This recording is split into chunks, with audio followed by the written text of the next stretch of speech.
বেদব্যাসকে ডেকে বললে, মহামুনি বেদব্যাস, আপনি চিন্তায় আছেন?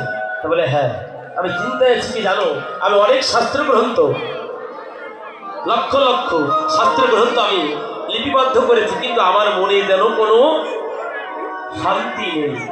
আবার ছোট্ট একটা গল্প এটাকে করি আসে, তারপরে আবার এর সমাধান দিবার।